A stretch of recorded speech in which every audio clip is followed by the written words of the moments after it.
Vous, dans digrezinazé, et qu'un verre en aimerait neres, avait été dans néon, tu des en UDB. Si tu en tabut à l'arodéon, mais tu caout spi à Dribenoz, et vous tu caout à Rocadénou, évident, en moibreise, et renvoyoual et brohal. Le projet politique de l'UDB au plan des institutions est connu, mais mérite d'être rappelé. C'est l'accession de la Bretagne, une Bretagne réunifiée avec la Loire-Atlantique, à un pouvoir législatif et réglementaire dans les domaines qui touchent à la vie quotidienne des Bretonnes et des Bretons. Donc, à une forme d'autonomie politique. Ceci dans le cadre d'une République française autorisant des statuts régionaux particuliers en métropole comme outre-mer, ou d'une République française devenue fédérale. Les deux évolutions nous vont. L'UDB tient à rappeler que plus de 200 millions de citoyennes et citoyens de l'Union européenne vivent sous un régime d'autonomie politique régionale. Il ne s'agit pas de dupliquer d'autres modèles, mais de réaliser, de bien comprendre que la revendication que porte notamment l'UDB, loin d'être marginale, tendrait plutôt à faire rentrer la France dans la norme européenne. Une France fédérale pour une Europe fédérale. Donc, plus forte pour agir, tel est l'objectif politique de l'UDB. Bonjour, merci de votre invitation. C'est la deuxième fois que j'ai le privilège de venir devant le congrès de l'UDB, puisque quand vous étiez à Quimper, ça devait être en 2008, j'avais déjà eu le privilège, donc le plaisir de discuter avec vous. Je me souviens d'ailleurs avoir assisté à un débat sur la présence d'un crucifix dans la salle. Comme le congrès avait lieu au Liquet, il me semble que ce coup-ci vous avez évité ce débat théologique. Donc nous allons pouvoir discuter de choses qui sont beaucoup moins importantes. Et donc la décentralisation. J'ai essayé de construire mon propos avec le plus de sincérité possible en fonction des éléments dont je dispose. Et cela veut dire qu'il y a beaucoup de lacunes, puisque le texte n'est pour le moment pas connu. Premier élément donc sur ce sujet, objectivement favorable à une grande loi de la décentralisation, étant entendu qu'après la décentralisation, chacun peut y mettre ce qu'il veut. En tout cas, sur le mot, il y a une volonté. D'ailleurs, d'une certaine façon, ça ressemble assez à 1982, quand il y avait eu le premier texte. Pourquoi ? Nous avons un président de la République qui est élu d'un département éloigné de l'Île-de-France, qui est un département rural, la Corrèze. Il y a au moins géographiquement cette ressemblance avec 1980, mais aussi dans la conception que Hollande a du fonctionnement institutionnel. Deuxièmement, nous avons un Premier ministre qui, comme en 1982, a été maire d'une très grande ville régionale, qui a été donc rompu à l'obligation de négociation avec les partenaires institutionnels. Il connaît donc les difficultés des discussions avec l'État. Troisièmement, nous avons, comme vient de le dire Christian, le ministre en charge, la ministre en charge du sujet, c'était en 1982 Gaston Defferre, c'est aujourd'hui Marie-Lise Lebranchu. Ils ont aussi cette spécificité que d'abord des élus régionaux, d'abord d'avoir une volonté territoriale et donc la connaissance qu'ils ont des mécanismes institutionnels qu'il faut donc arriver à lever. Enfin, il y a une majorité parlementaire à l'Assemblée qui est pour beaucoup composée d'élus territoriaux, de départements, de régions qui, dans ces dernières années, dans leur mandat de conseillers généraux, de conseillers régionaux, ont subi la recentralisation à l'œuvre, insidieuse, parce que financière, et qui était à rebours des textes qui ont pu être votés par le Parlement, que ce soit l'Assemblée nationale ou le Sénat. Donc nous avons un contexte favorable. Il y a des prémices qui commencent à annoncer ce texte qu'on peut baptiser, moi je me méfie toujours un peu des mots qui viennent vite des totems, un acte 3 de la décentralisation. Les prémices, c'est d'abord que le Sénat a organisé, Christian disait aussi, des états généraux de la démocratie territoriale qui ont été les états généraux des élus territoriaux. On ne peut pas dire que ce soit globalement les citoyens qui soient emparés de cette affaire, mais quand même, il y a eu parmi les élus beaucoup d'idées, beaucoup de peur aussi, beaucoup d'aspirations. J'ai noté avec satisfaction que le gouvernement s'était interdit de communiquer avant les états généraux, pour justement essayer de prendre une température et voir qu'est-ce tabou et qu'est-ce qui était attendu. Deuxième élément matériel, ponctuel, factuel, c'est que dès mercredi prochain, dans la commission que je viens de présider maintenant, Nathalie Appéré, qui est la nouvelle députée d'Ille-et-Vilaine, va rapporter l'abrogation du conseiller territorial. Donc nous allons, dans l'hémicycle, le 15 novembre, supprimer ce qui n'aura donc été qu'un jour qu'une construction intellectuelle à rebours des idées auxquelles les uns et les autres ici peuvent être attachés. Troisième élément, nous allons repousser les élections cantonales et régionales en 2015. Le texte sera sans doute proposé en janvier. Il aura trois éléments. Je le dis parce que pour la stratégie du l'UDB, c'est peut-être pas totalement anodin. Je dis stratégie politique et électorale. On repousse donc les élections à 2015. On change le mode de scrutin des élections cantonales. Le génie français, pour le coup, sans limite dans le même des modes de scrutin. Nous allons inventer un nouveau mode de scrutin qui s'appelle le binominal à 2 tours. C'est-à-dire que nous allons diviser le nombre de cantons par 2, mais nous allons faire élire dans chaque canton 2 conseillers généraux. Enfin, on va d'ailleurs les appeler conseillers départementaux. Un homme, une femme. Cas du Finistère, 54 cantons, il n'y en aura que 20. Peut-être 22, enfin, partons sur les 20. Et donc dans chaque canton, on élira 2. Ce qui veut dire que d'ici 3 mois, nous allons redécouper l'ensemble des cantons du département. Pour une fois, c'est nous qui allons tenir les ciseaux. C'est pas sûr qu'on soit beaucoup moins honnête que les autres. Disons les choses comme elles sont. En tout cas, on va essayer de faire en moins avec les paramètres opposables. Après, la politique, assez logique. Je dis ça avec beaucoup de prudence, parce que les modes de scrutin se retournent en général contre ceux qui les ont imaginés. Nous avons dans la commission quelques députés des Français de l'étranger qui n'auraient jamais dû être de gauche. Mais bon, ils le sont quand même. Donc on va changer le mode de scrutin, ce qui veut dire qu'en termes de partenariat politique, d'alliance, il y a un sujet là, entre le Parti Socialiste et par exemple l'UDB. Et sur le mode de scrutin de l'intercommunalité, pour le moment, ça fait partie des éléments sur lesquels je pense qu'il faut mettre une petite pression, nous sommes plutôt enclins à repousser le principe de l'élection au suffrage universel des intercommunalités. Mais de garder le principe que nous appelons de l'asperge, c'est-à-dire la tête de l'eau de la liste figure à l'intercommunalité et les autres dans la commune. Même pour les grosses structures, grosses intercommunalités, nous n'irions pas jusqu'au suffrage universel, ce qui à titre personnel est un regret, parce que je pense que si on ne le fait pas maintenant, on va en prendre pour 20 ans. L'idée est quand même toujours celle-là. Premier élément, donc, on rentre toujours avec des intentions régionales, on en sort parfois avec des réalisations départementales. Deuxième élément, l'appareil de l'État n'est pas mieux disposé aujourd'hui qu'il y a 30 ans. Objectivement, il continue à penser que l'État est le seul garant de l'intérêt général et que les collectivités départementales ou régionales défendent des intérêts catégoriels ou locaux. Il y a seul l'État qui est capacité de défendre cette équité. Troisième élément, les partisans de la décentralisation sont majoritaires, sauf qu'ils ne défendent pas tous la même décentralisation. Il suffit de relire ce que l'Association des départements de France a publié comme communiqué le 22 octobre quand ils ont été reçus par le président de la République, dans lequel ils ont dit la place du département est confortée dans un domaine comme l'insertion, l'économie sociale et solidaire, le développement des entreprises locales, la création d'emplois au sein des PME, l'aménagement du territoire, le numérique, le très haut débit, la construction durable des logements, les infrastructures routières, les infrastructures ferroviaires. Bon. Si vous mettez tout ça, il n'y a plus grand-chose à discuter.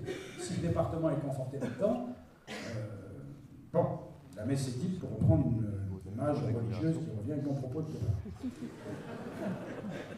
Quatrième élément que je voulais évoquer pour vous, les intentions du gouvernement. Et donc, j'ai appris depuis que je suis député de la majorité, donc depuis que mon œsophage a appris à se dilater, qu'il fallait dire au moment où je vous parle.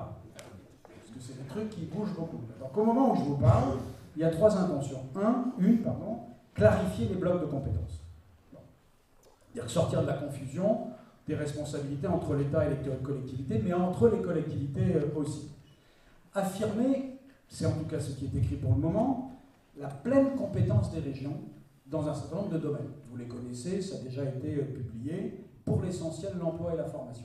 Pleine compétence, c'est-à-dire que l'État abandonne ses compétences dans ce domaine et les donne aux régions, politique en matière d'aide et de soutien aux PME, compétences élargies dans le domaine de la formation professionnelle, de l'apprentissage, de l'orientation, de l'accompagnement des demandeurs d'emploi. Deuxième affirmation, c'est une réponse à Christian tout à l'heure, les schémas des régions deviennent prescriptifs. Ce qui veut donc dire qu'on leur donne, de facto, un pouvoir réglementaire dans les domaines de compétences. François Hollande a même dit dans son discours aux États généraux qu'il était favorable au fait d'avoir un pouvoir d'adaptation locale de la loi et des règlements du moment où c'est légitime par rapport aux spécificités du territoire. C'est d'ailleurs un chantier qui de toute façon trouvera un aboutissement. Aujourd'hui, l'Association des maires de France, l'AMF, est vent debout contre la multiplication des normes qui rendent impossible l'exercice local. Troisième élément, c'est aussi une réponse à Christian. Les régions obtiendraient le pouvoir d'avoir de l'expérimentation dans des champs de compétences locales. Ce n'est pas un droit nouveau. Il est déjà là. Le problème, c'est que justement, je disais, il y a beaucoup toujours de l'attention à l'acte. Ce droit existe, mais il y a tellement de verrous qui ont été posés qu'il est resté virtuel. C'est pas en Bretagne qu'on va le rappeler, où le Conseil régional a demandé souvent des problèmes d'expérimentation sur le domaine de l'eau, de l'enseignement bilingue, ou sur la gestion des fonds structurels qu'on n'a jamais obtenu parce que l'État n'a jamais voulu. Décision aussi de principe pour le moment, au moment où je vous parle, les régions vont gérer les fonds structurels européens. Il n'y a aujourd'hui que l'Alsace qui le fait, pour une dérogation dont l'opportunité n'a jamais sauté aux yeux de tout le monde, mais d'ailleurs des paramètres qui nous ont échappé. La manne est conséquente, c'est 20 milliards d'euros sur la période 2007-2013. Donc c'est un vrai pouvoir. Parallèlement, les départements se voient aussi reconnaître pleine compétence dans les domaines des politiques de la dépendance, hors le champ assurance maladie, et ce problème de compétence, du handicap. Je constate que dans les éléments qu'on nous donne pour le moment, il y a quand même beaucoup plus de renforcement précis de la région que des départements. Deuxième volonté, la première étant de clarifier les compétences. La deuxième volonté est de maintenir les différentes strates de collectivités locales. Il n'y aura donc pas de suppression de quoi que ce soit. Un nouveau cadre va être créé pour discuter entre les collectivités et l'État. Ça va s'appeler le Haut Conseil des territoires, qui va devenir une instance de concertation, d'évaluation et de négociation entre l'État et les collectivités, probablement entre l'État et les associations de collectivités. C'est une structure qui serait saisie obligatoirement avant chaque loi intéressant les collectivités territoriales. Pour vous dire le sentiment personnel, je ne suis pas absolument convaincu par cette structure. Pour moi, ça s'appelle le Sénat. Ça. Non, il semblerait quand même que ce soit un truc qui soit inquiet. Donc on maintient les collectivités. On fait confiance aux collectivités pour s'organiser. C'est sans doute là que je trouve les éléments les plus intéressants pour le moment, à ce stade des principes qui sont affirmés. Il y a d'abord deux éléments sur lesquels j'étais réticent, je vais commencer par celle-là. On rétablit la cause générale de compétences pour l'ensemble des collectivités. Moi, je veux mon scepticisme sur cela. Je pense que ça est une dispersion de l'action publique. Que dans un contexte de raréfaction de la ressource financière, je pense que c'est difficile de permettre à tout le monde de faire n'importe tout le monde. Donc moi, je suis assez hostile pour le moment à cette idée. Vous savez le débat que j'ai dans mon département avec le président du Conseil général. On réactive le principe du chef de file. Je vous dis là aussi mon scepticisme, parce que c'est quelque chose qui existe depuis la révision constitutionnelle de 2003, et je n'ai jamais constaté vraiment que ça marchait. L'idée est sympa, il y a un chef de file, le problème c'est que si on regarde l'économie par exemple, vous n'enlèverez pas la volonté aux départements ou aux communes de s'occuper d'emplois, et la région aura du mal à assumer tout. Donc, le principe du chef de fila dans ce domaine-là, je ne vois pas bien, vous parlez du tourisme, je ne vois pas bien comment on met un chef de file dans une région comme la nôtre. Ça paraît évident à l'extérieur de la région que le chef de file c'est la Bretagne, mais allez dire ça aux comités départementaux du tourisme, à tous les offices de pays, à tous les offices municipaux de tourisme. Bon, je ne sens pas bien cette affaire, mais enfin, après tout, c'est pas parce que ça n'a pas marché hier que ça ne marchera pas demain. En tout cas, je vous indique qu'on va réactiver le principe du chef de file et donc le principe de la clause générale de compétences. Plus original, plus intéressant, c'est la porte ouverte pour les collectivités de s'organiser dans ce qui est appelé pour le moment un pacte de gouvernance. Ça veut dire que c'est une organisation qui peut varier sur les territoires. Ça veut dire qu'il peut y avoir des départements qui acceptent de déléguer des compétences à la région, ou des compétences locales qui sont données au département. Et ça, ce n'est pas déclinable à l'identique sur l'ensemble du territoire. C'est par exemple le fait que, pour le coup, très vite, les Alsaciens vont avancer sur la collectivité unique. Et que le référendum se tiendra sans doute avant le mois de juin. Que sur la région Normandie, c'est plus réticent parce qu'ils sont moins mis d'accord sur les endroits qui va être la capitale régionale, hein, parce que ce sont des sujets microcoliens, mais ça mobilise beaucoup de monde. Enfin là, il y a quand même une idée de pacte de gouvernance des territoires qui nous renvoie d'ailleurs, disons-le comme cela, à nos responsabilités, par exemple en Bretagne, sur la question de la promotion des langues régionales. Parce que nous avons potentiellement là une opportunité, c'est-à-dire quelle gouvernance pour cette promotion? Est-ce qu'on propose un transfert de plein droit de la compétence linguistique à la région? Je ne dis pas que c'est possible, il faut se poser la question, est-ce qu'on le demande ou pas? Ou est-ce qu'on préfère agir dans le cadre d'une procédure renouvelée d'expérimentation, quelque chose qui serait plus assoupli? Je crois que nous gagnerions en Bretagne sur cette question à avoir une position assez vite et assez claire et assez consensuelle. Troisième élément, clarifier, maintenir les collectivités, garantir les ressources financières, évidemment. Mère de la guerre. Il n'y aura pas de texte là-dessus. Ça ne sera pas dans les lois sur la décentralisation. Tout le débat financier est renvoyé au projet de loi de finances de 2014, donc ce qui est discuté dans le premier semestre de 2013, avec une importance cruciale, puisque vous savez comme moi qu'aujourd'hui, les régions notamment, mais aussi les départements, sont confrontés à une quasi-disparition de leur marge de manœuvre, puisqu'aujourd'hui, je crois, mais là les conseillers régionaux diraient mieux que moi, qu'ils ne maîtrisent plus que 10% de leurs ressources. Alors que normalement, dans la loi, ils avaient une capacité supérieure à cela, voire même une autonomie. Je sais aussi que le Conseil régional de Bretagne discute les lois en son sein, parce que je crois que vous avez des groupes de travail qui anticipent tout cela, et évidemment, c'est sain. Le président de la République a aussi indiqué que même pour les départements, qui ont donc des compétences importantes dans le domaine social, qu'on va renforcer sur le domaine de handicap et la dépendance, il faudrait qu'ils aient des ressources, le président dit, suffisantes et pérennes. Acceptons-en l'augure. Mais néanmoins, je vais conclure là-dessus, rien n'est fait. Rien. Rien. À ce stade, il n'y a pas de texte définitif. Le texte était annoncé pour maintenant, il n'est pas stabilisé. Parce que les lobbies, les revendications, les aspirations sont à l'œuvre. Le calendrier, c'est la commission des lois qui va s'en occuper à l'Assemblée nationale. Je suis d'ailleurs content, ça me permet de le dire, que Paul y soit. Je dis aussi que j'ai intrigué pour qu'il soit le secrétaire, que nous avons des accords entre les partis qui faisaient que ce n'était pas exactement écrit comme ça, mais que la spécificité de Paul a été reconnue dans l'équilibre global de ce qui est la majorité à l'Assemblée nationale, et ça me permet d'avoir la chance de l'avoir au sein de la commission. Il est une voix particulière, parce que justement il a une singularité politique. Je veux vous dire, même si ça va lui cirer les pompes, qu'il l'a déjà fait entendre. On a eu un débat la semaine dernière sur le budget des collectivités, et que vous auriez été là, je pense que vous auriez été assez content de ce qu'il a dit, dans un débat où ça parlait beaucoup de l'État et de son efficacité.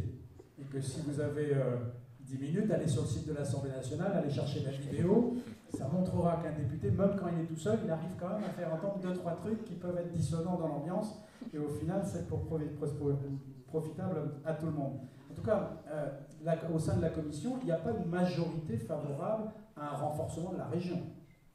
Pas plus qu'il n'existe à l'Assemblée nationale. Tout est à construire. Ça se construira de manière progressive. Ça ne se fera que sur la base de textes. Si j'ai un conseil à vous donner, c'est produisez le plus d'amendements possible. Parce qu'un député de la majorité, ça n'a pas beaucoup de temps pour agir une fois que c'est parti. Donc plus les collègues sont nourris de suggestions, plus ils veulent discuter. Le rapporteur à l'Assemblée nationale de ce texte sera un député de l'Ardèche, qui est Olivier Dussopt, qui est un maire, jeune élu, jeune maire, et député depuis 2007. C'est lui qui va porter ça. Donc ça ne sert à rien d'écrire 25 députés ou 40, hein. La cible, c'est Olivier. C'est lui qui est l'interlocuteur de l'exécutif pour discuter de ces éléments. Quand est-ce que ça va se faire? Évidemment en 2013, évidemment dans le premier trimestre, évidemment après le Sénat. Pour des raisons constitutionnelles, le Sénat est d'abord saisi de ce texte. C'est d'ailleurs probablement mieux qu'on commence par le Sénat. Parce que au Sénat, les focales sont encore plus marquées qu'à l'Assemblée. Donc on verra tout de suite ce que fera le Sénat du texte du gouvernement.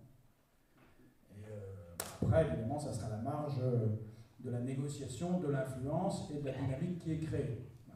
Donc, je suis assez optimiste au final. Hein. Je pense qu'on va y aller, y compris parce que l'État est en voie de paupérisation et qu'il n'a donc plus les moyens de conduire beaucoup de politiques publiques, et que donc du coup il est beaucoup plus enclin aujourd'hui à partager un certain nombre de ses compétences. Je pense qu'on peut aller assez loin dans ce texte-là, parce que Marie-Lise d'abord en est demandeuse. Je sens le Premier ministre, même sur la question de la réunification de la Bretagne, ce sera sans doute pas un de nos appuis. Sur la question par contre de la décentralisation, ça sera un moteur. Voilà. Donc vraiment, les majorités qui vont se constituer seront décisives. Moi, je souhaite qu'elles soient à l'image de ce que l'on connaît en Bretagne. Donc je me félicite que l'UDB ait réintégré la majorité régionale. J'avais quitté le conseil régional quand vous étiez dans la majorité. Je suis parti, vous étiez encore, j'y suis parvenu, vous n'étiez plus. Ça m'embêtait un peu. Voilà, je préfère participer à les débats. J'espère que mes petits camarades feront les gestes qu'il faut pour que ça ne s'arrête pas à l'UDB, la majorité régionale, et qu'on puisse élargir à Europe Écologie Les Verts, parce que ça me paraît très légitime au regard des politiques que nous soutenons sur le plan national. Voilà, je vous remercie. J'ai été un peu plus long que prévu et donc je m'en excuse.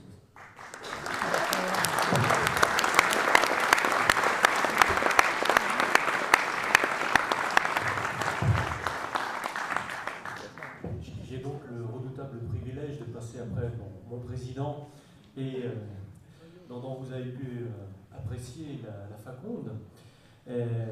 Donc moi, on m'a demandé de faire des résistances quelque part à la régionalisation. Donc je vais faire en 3 points, comme d'habitude. Donc les résistances idéologiques, les résistances sur les compétences, et puis les enjeux quand même, qu'est-ce qu'on a derrière. Alors, je commencerai par les résistances idéologiques.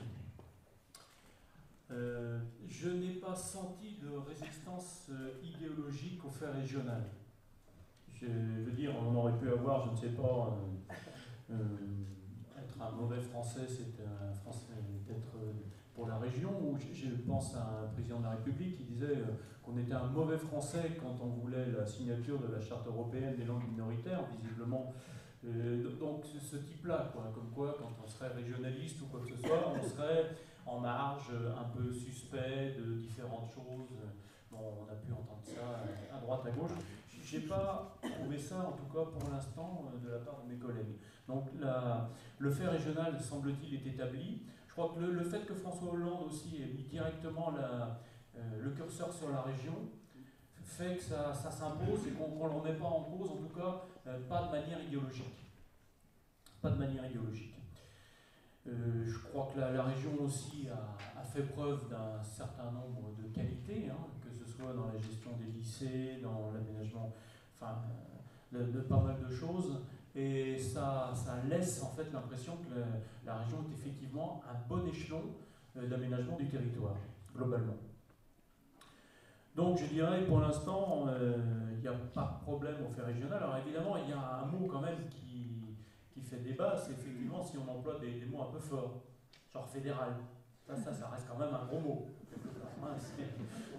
Donc moi je peux me permettre effectivement de l'employer de temps en temps. Alors ça fait sourire quelquefois mes collègues parce que dans ce dont tu as parlé, Jean-Jacques, il y avait en fait, tous les gars étaient venus pour défendre leur sous-préfecture.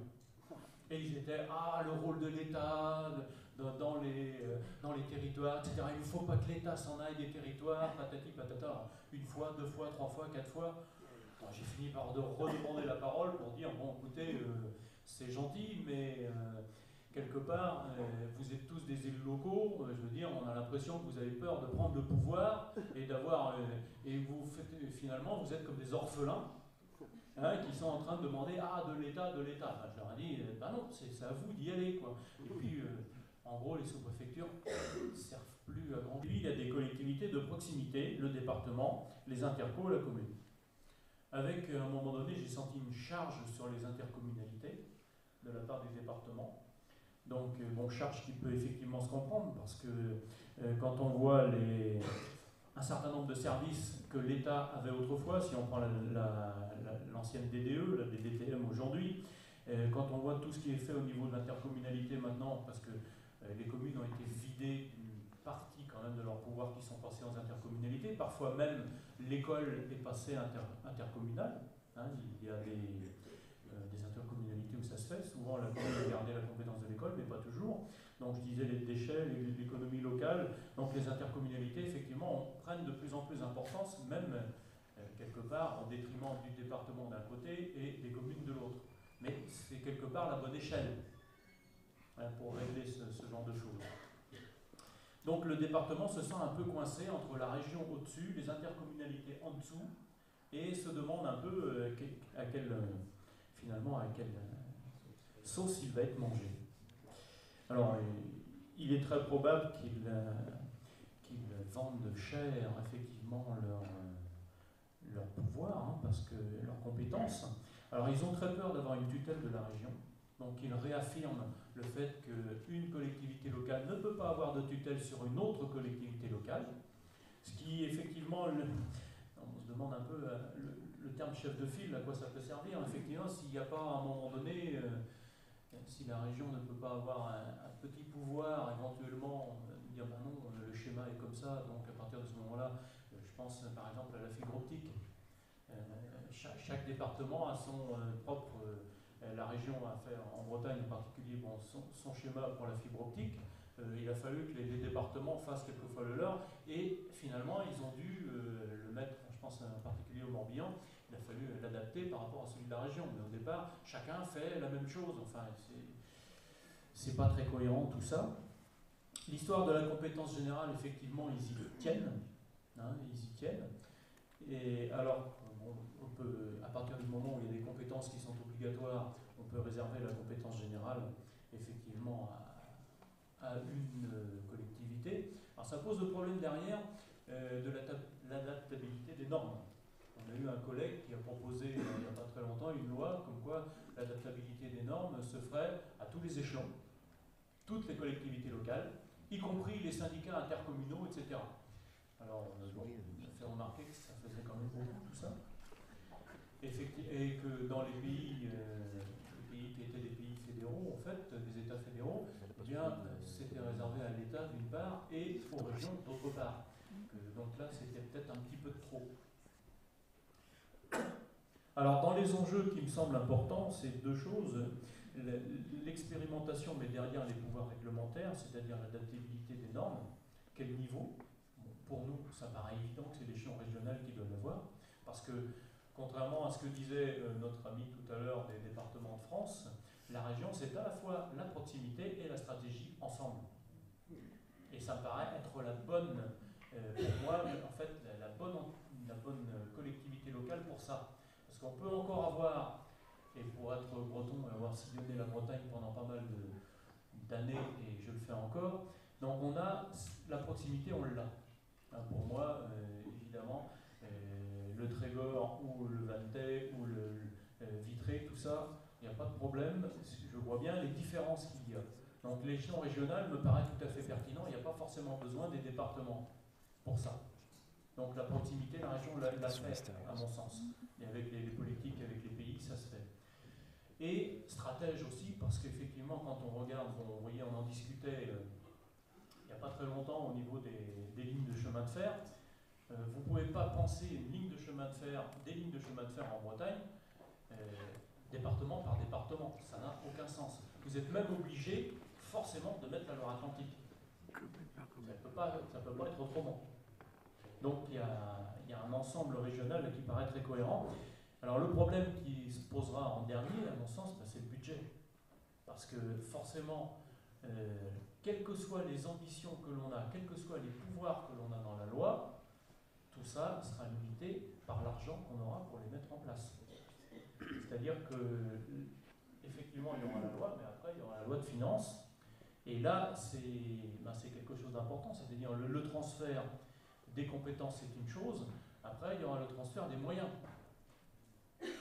Ou alors, ce sera augmenter les impôts régionaux. Alors, pour donner juste les pourcentages, la part régionale sur laquelle la région peut modifier, je crois que c'est 8% à peu près de ses moyens, c'est ça? Voilà, c'est tout. C'est la dernière ressource sur laquelle on a un pouvoir. Voilà. Et les départements, eux, ont une autonomie sur 14% de leur budget. Voilà, à peu près. Donc, le nerf de la guerre, ce sera quand même ça aussi. Parce que, pourquoi aujourd'hui on a les collectivités locales s'arrangent alors qu'elles peuvent tout faire, et on voit bien qu'elles font des financements groupés qui fait qu'on est obligé de faire non pas un dossier mais 4 ou 5, c'est-à-dire un par département, un pour la région, etc. C'est finalement parce qu'en fonction de l'argent qu'elles ont.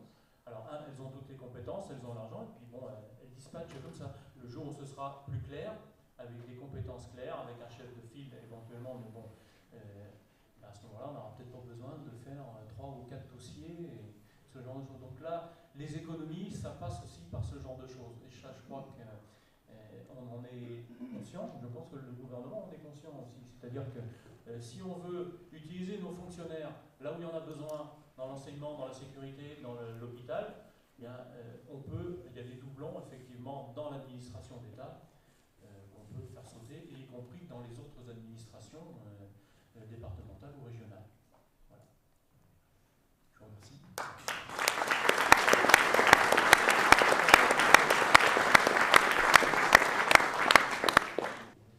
Moi, ce sera très court. Et Arnaud derrière aussi. Voilà. Donc, la première, c'est concernant la décentralisation. Donc, c'est est-ce qu'on n'assiste pas. Enfin, la crainte que j'ai, c'est plutôt qu'on assiste plus à une déconcentration, donc une sorte de déconcentralisation, on va dire, de la gestion, ok, mais les pouvoirs politiques restent à l'État. Donc, ça, c'est la première.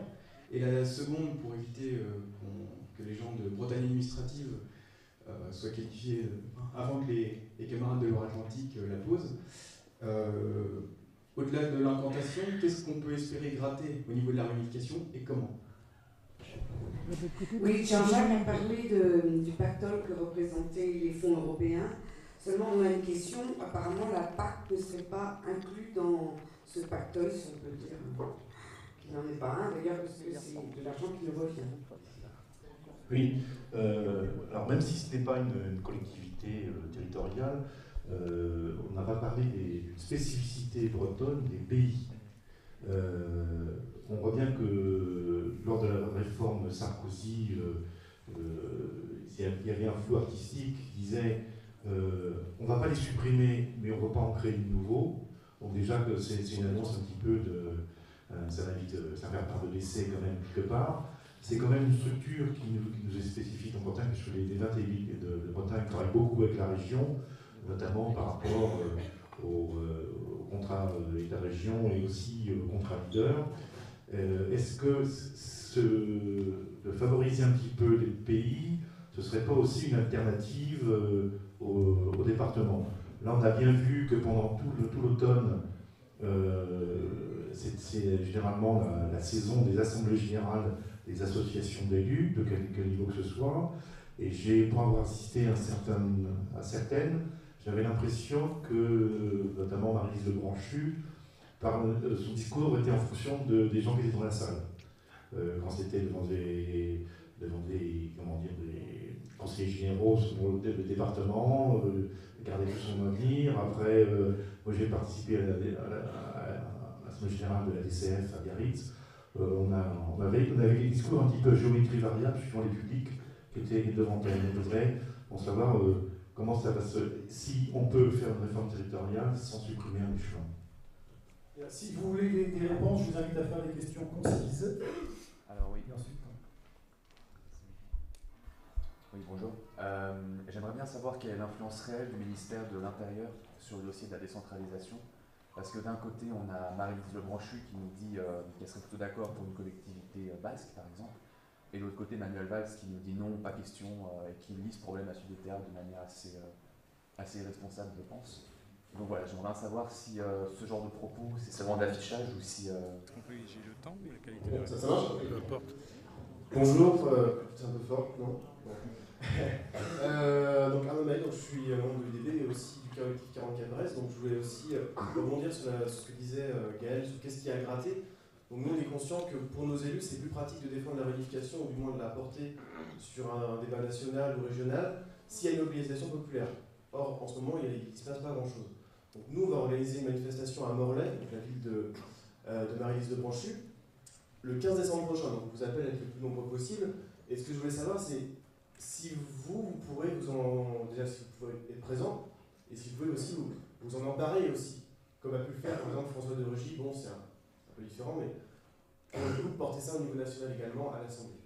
Voilà. Michel Beaupré, donc section de Nantes.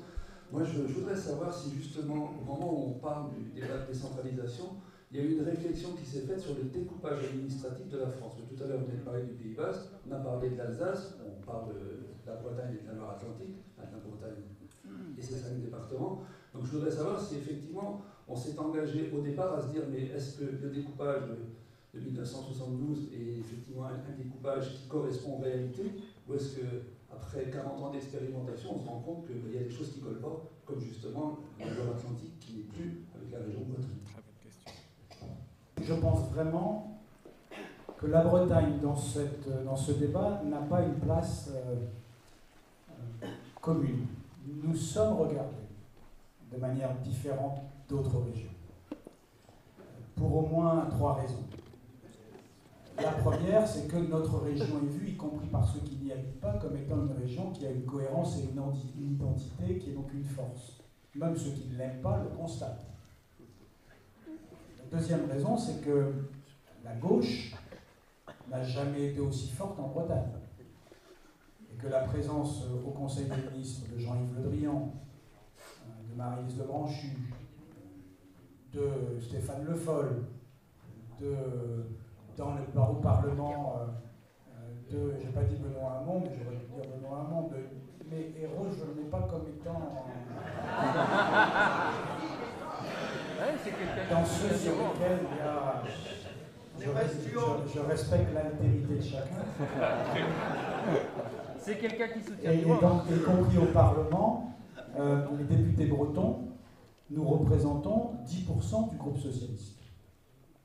C'est très fort comme influence. Et je sais que pour ces raisons-là, ce que nous dirons sur cette question est attendu.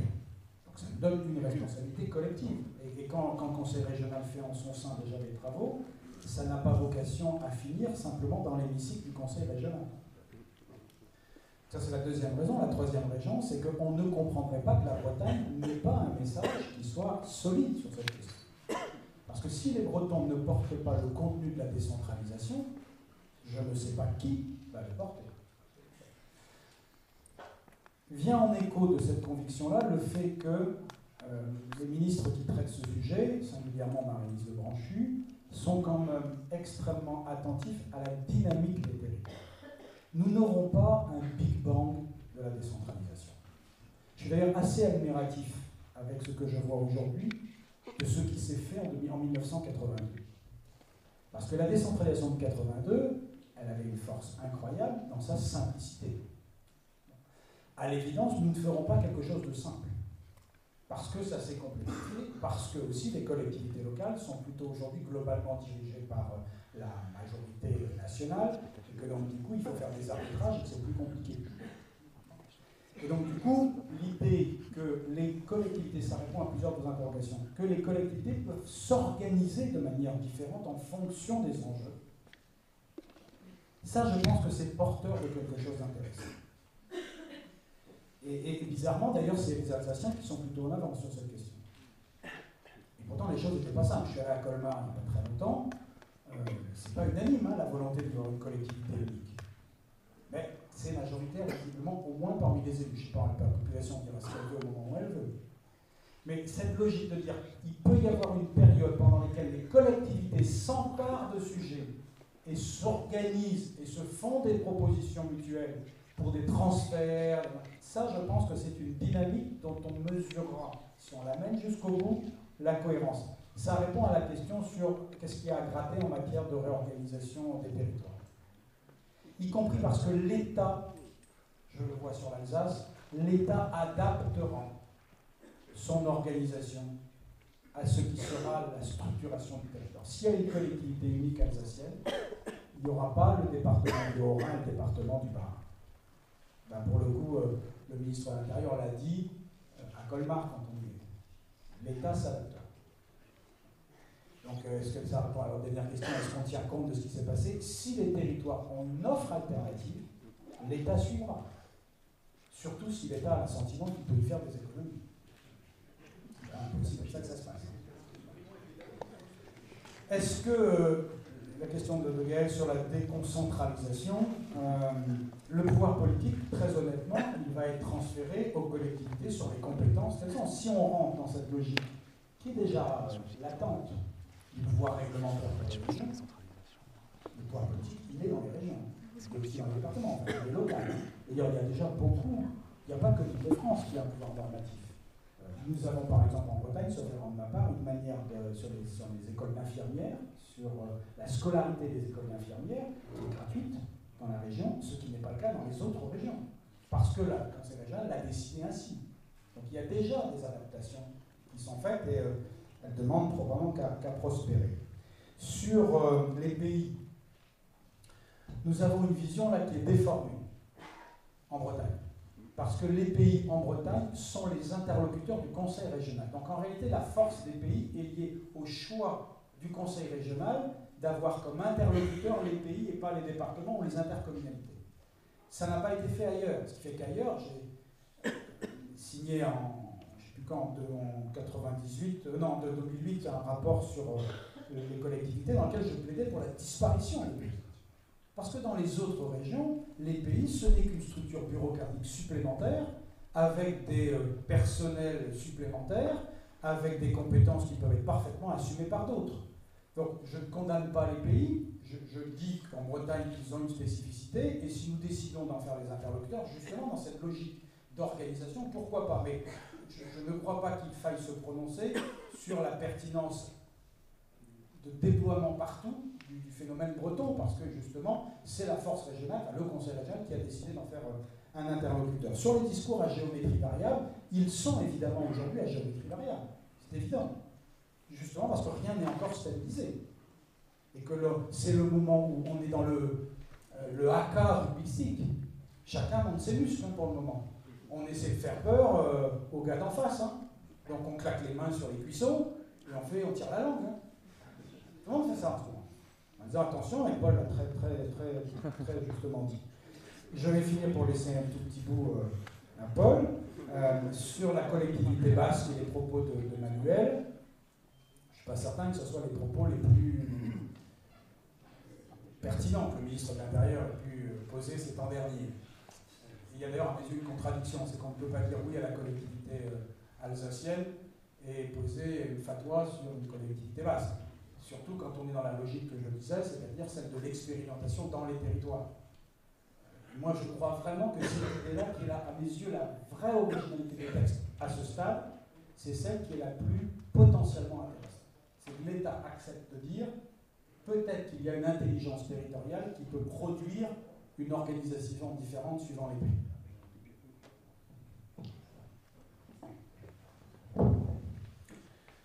Oui, alors il y avait plusieurs questions, effectivement, sur comment faire participer la population. Donc, je crois que vous qui êtes ici, et puis je pense que vous, dans les conférences de presse, moi, localement appelé en elle, eh bien, j'en mettrai une couche, évidemment, sur cette affaire de décentralisation, et non pas de déconcentration.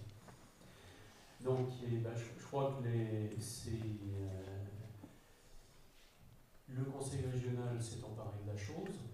Je crois que c'est évidemment aux militants et à l'UDB d'être, si vous voulez, le fer de lance de cette question-là. Enfin, évidemment, ça me paraît être, et dans la mesure où les idées sont bonnes, je suppose qu'elles ne resteront pas très longtemps l'apanage de l'UDB. C'est bien ce que je crois avoir vu ça ce matin. Ça a commencé dans les années 60 et finalement un certain nombre d'idées ont fini par être prises, à droite ou à gauche. Sur la décentralisation, la déconcentration, là aussi ça se joue, parce que le pouvoir central n'est pas forcément intéressé d'abandonner non plus son pouvoir, ça me paraît assez clair. Et la petite aparté sur qu'on avait tout à l'heure sur les préfectures, les sous-préfectures, on le montre assez bien. On a des services en région qui font de la norme, qui font un certain nombre de choses, mais qui font plus vraiment de projets, parce que les projets ils sont faits directement par la région. Et effectivement, là-dessus, il y a une simplification à faire, il y a des fonctionnaires qu'on peut réutiliser ailleurs à mieux escient, à mon sens. Mais ça veut être une tendance, parce que la superstructure, si vous voulez, c'est pas d'aujourd'hui que ça date. C'est jamais très naturel d'abandonner du pouvoir. Donc là, et comme effectivement, ce sera à un moment donné, ce sera tranché certainement par le gouvernement d'une part et par les parlementaires d'autre part. Mais il y aura, comme l'a expliqué Jean-Jacques, effectivement, on est dans chacun contre ses muscles. Sur la réunification, alors, à part, Jean-Jacques a très bien expliqué qu'on pouvait effectivement avoir une décentralisation, alors, pas quelque chose qui soit différencié, ça rentre dans les esprits.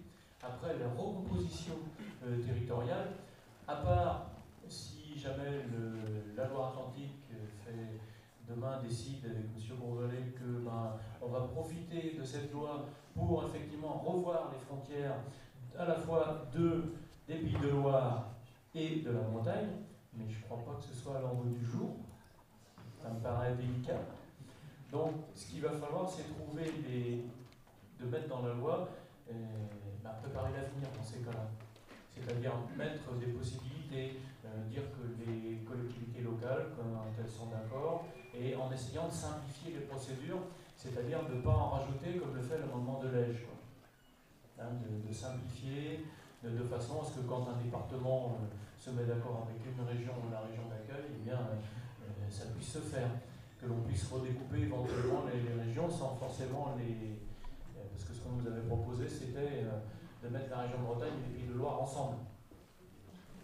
Carrément, de faire une seule région. Donc oui, je vois bien. Donc c'est pas là-dessus que je suis non plus.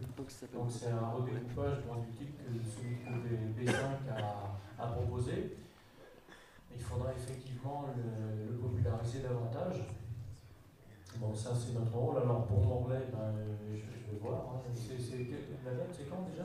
15 décembre. 15 décembre. Juste avant Noël. Alors sur les pays, il y a quelque chose il y a quand même un certain nombre. Là, on est en train, en Bretagne, avec les intercommunalités qui grandissent, on est en train de faire des pays qui sont à la taille, des intercommunalités qui sont à la taille des pays. Ça arrive, de plus en plus. Donc, on est en train de solutionner une partie du problème, pas partout, mais dans certains cas, ça l'est.